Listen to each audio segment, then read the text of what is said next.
Hey everyone, it's Shikari Dill here. Wait a second, is that a Boomkin Paladin? Well, I guess that's a cool build we could talk about.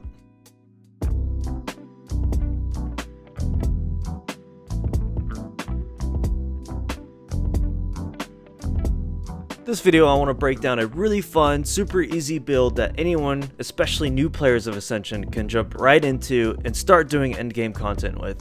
If you like this video and you appreciate my content, then I'd really appreciate it if you hit that like and sub button, and let's get right into the build. So here's what you can expect from a spell power strength hybrid paladin build. It has great single target damage, it has very good AoE, it's an easy build to set up, especially for new Ascension players, and the rotation is very easy. There aren't very many drawbacks in my opinion for this build, but one of them might be that it could be a little bit boring for some people to play. There's not a huge variety when it comes to REs for this build, but that's okay because the ones that we do have are already pretty good. At level 1, you're going to want to take skill cards for holy abilities that are a little bit harder to get while you're leveling. These are spells like Divine Storm and Hammer of the Righteous. If you intend on using Seal of Command over Seal of Righteousness, then definitely use a skill card to get that. I'll explain why you might want to use Seal of Command over Righteousness when we get to the Enchants section. The abilities you're going to want to roll at level 1 are Seal of Righteousness, any of the Judgment spells, though I highly recommend Judgment of Wisdom for the mana sustain, Life Tap, and if you intend on doing PvP, Charge. That'll give you a pretty solid starting setup. Here are some important abilities that you need to take while leveling. Exorcism, Hammer of Wrath, Holy Wrath, Consecration, and Crusader Strike. I would also look for Flame Tongue Weapon, as that adds quite a bit of extra spell power to our holy damage. For legendary abilities, the main reason why I took Moonkin form was for the 3% extra spell crit on my holy abilities. However, the chance to get 2% of our total mana back when we crit with our spells is also nice to have.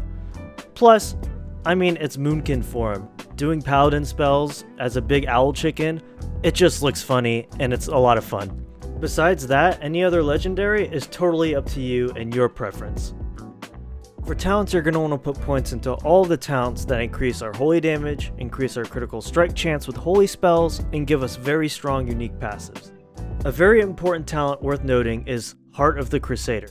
On top of making your judgment spells increase your crit on the target, the true power of this talent comes from its capstone passive. This passive turns our judgments into an AoE effect. It deals a considerable amount of damage and is one of the biggest contributors to both our single and AoE damage. Other very important talents that directly affect our rotation are the Art of War and Sanctity of Battle. So basically, the Art of War gives us a very high chance that we'll be able to use our Exorcism as an instant cast. Sanctity of Battle will make our exorcisms allow us to use Hammer of Wrath on our target regardless of its health and increase its damage. That combo is essentially the main crux of your single target rotation. And then I take Mental Quickness to just kind of help buff up our spell power. So for legendary enchants, this build is actually interesting as you have two options available to you. You have Consecrated Strikes and one with the Light. You still build as a strength-based, plate-wearing paladin for both enchants, but there are slight variations in the gameplay between the two enchants. So with one with the Light, our physical damage is actually cut in half.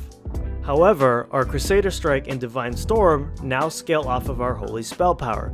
In addition to this, 30% of our strength is converted into spell power.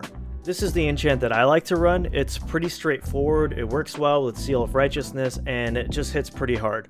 However, if you happen to have a lot of warrior abilities like Mortal Strike, Whirlwind, then taking Consecrated Strikes might be the better option for you. With Consecrated Strikes, your Crusader Strike, Divine Storm, and Hammer of the Righteous abilities have a chance to drop a Consecration on the floor that increases your strength and spell damage by 30% of your strength. Unlike the one with the Light build where you can do the Art of War Exorcism into Hammer of Wrath, for Consecrated Strikes you might want to wait for the buff in order to do that combo so you can get more damage out of it. You also do get a weapon buff that has a chance to trigger an additional physical damage and trigger your Seal of Command. This is why I mentioned earlier that getting Seal of Command could come in handy. Do note that the Consecration weapon buff that you get does not stack with weapon enchants like Rockbiter, Wind Fury, or Flame Tongue Weapon. For epic enchants, I like to use Bountiful Holy Wrath, Emanating Light, and Ward of Light. These 3 enchants together, alongside the Heart of the Crusader talent I mentioned earlier, will actually give you some pretty insane AoE damage. I especially enjoy the Emanating Light enchant, as now your Consecration will follow you around instead of being left on the ground where you put it. It also gives you a nice stacking holy damage buff. For non-epic enchants, there's a variety of good options, but generally what I like to stack are Seals of the Pure, Fanaticism, and if you like to do PvE stuff, I'll always recommend taking Balance of Power and Precision for the extra hit chance. So when you throw it all together, what does your rotation look like? Well, since I went with the one with the light legendary enchant, here's what my rotation looks like. So you want to make sure that you keep your Crusader Strike, Hammer of the Righteous, your Seal spells, your Holy Wrath, and Divine Storm on cooldown. I know that sounds like a lot of spells to keep on cooldown, however, it's pretty easy and you'll just prioritize whichever one does the most damage of those spells. The biggest part of your rotation comes from when you get Art of War, stop what you're doing, prioritize using Exorcism into Hammer of Wrath. Oh, and make sure to keep up Consecration at all times. Well, I know it sounds like a lot, but it really is a pretty easy rotation once you get the hang of it. This build is just a ton of fun, and I really do think it's a great build for people who are starting on Ascension and want to get their first build together. Because for as much damage that this build does, it really is pretty straightforward. This build is really great for just jumping into all forms of endgame content. I'd go as far as to say that this is a bit of a meta build, as it's really popular and can really do any form of content at endgame.